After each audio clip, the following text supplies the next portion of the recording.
దుర్మార్గం ఎందుకు అయింది ఇలాగా? ఎందుకు తయారైపోయారు తెలుసా? ఒకసారి నేను వారు దేవునికి తెలుసుకోలేని వారు కాబట్టి, దేవునికి ఎరగని వారు కాబట్టి, దేవుని భయం అంటే వారికి తెలియదు కాబట్టి, ఈ రోజున వాక్యం వింటున్నటువంటి మీ పిల్లలు కూడా, నువ్వు కూడా ఏంటి వాక్యం సరిగిన పిల్లలకి నేర్పించకపోతే ఇదిగో ఇలాగే తయారవుతారు. ఎలా తయారవుతారండి? ఒక ఏలి అనే యాజకుడు యొక్క కుమారులు ఏదైతే పాడైపోయారో, ఎలాగైతే దుర్మార్గులు అయిపోయారో, మీ పిల్లలు కూడా వాక్యము సరిగా నేర్చుకోకపోతే, వారికి నేర్పించకపోతే మాత్రం మీ పిల్లలు కూడా అలాగే తయారవుతారనే సంగతి గుర్తు పెట్టుకోండి. దేవునికి స్తోత్రం కలుగును గాక. రోమపత్రిక మొదటి అధ్యాయం ఒకసారి ప్లీజ్ చదవండి. రోమపత్రిక మొదటి అధ్యాయము 28వ వచనం నుండి 30వ వచనం వరకు చదువుదామండి.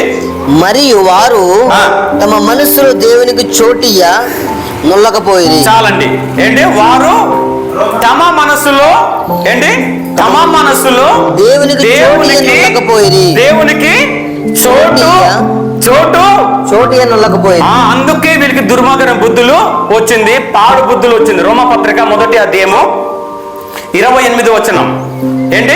వారు దేవునికి చోటు ఇవ్వలేదు. ఈ రోజున మీ పిల్లలు కానీ, మీరు కానీ, సంఘం కానీ, సేవకులు కానీ, ఏంటి యాజకులు కానీ, పాస్టర్లు కానీ, సంఘ పెద్దలు కానీ ఎవరైనా దేవునికి హృదయంలో చోటు ఇవ్వకపోతే వాళ్ళు చేసే పనులు ఏంటంటే దుర్మార్గమైన పనులు చేస్తారు అని దేవుని లేఖనంలో రాయబడింది. చెప్పక మానదు, తప్పకుండా చెప్పాల్సిందే వస్తుంది. వింటున్న జనాంగమా, వింటున్నటువంటి ప్రజలు, వింటున్నటువంటి సంఘమా, వింటున్నటువంటి సేవకులు ఎవరు కోపడే అవసరం లేదు. ఆ వాక్యం ద్వారా మనం సర్ది చేసుకోవాలి. దేవునికి స్తోత్రం కలుగును గాక. చదవండి. తమ మనస్సులో దేవునికి చోటు ఇవ్వనందున గనుక చేయని కార్యములు చేయుటకు. ఏంటట? చేయని కార్యములు చేయుటకు. ఏంటి? ఒకసారి చేయని కార్యములు ఏమున్నాయి? చేయరాని కార్యములు ఏమున్నాయి మనలో? మనం చేయరాని కార్యములు ఉన్నాయా? పొగకు పీల్చడం, ఈ ధూమపానం పొగకు పీల్చడము, ఈ సిగరెట్ పీకడము, ఈ మందు తాగడము, ఇంకా గుట్కా సిగరెట్ ఖైని, ఇది వాడవచ్చా అంటే మనము వాడకూడదు. కానీ ఎందుకు వాడుతున్నావు అంటే నీ మనసులో దేవునికి చోటు ఇవ్వలేనందున నువ్వు వ్యభిచారం చేయకూడదు, దుర్భాషలు రాకూడదు, భూతు మాటలు నోట్లో రానివ్వకూడదు.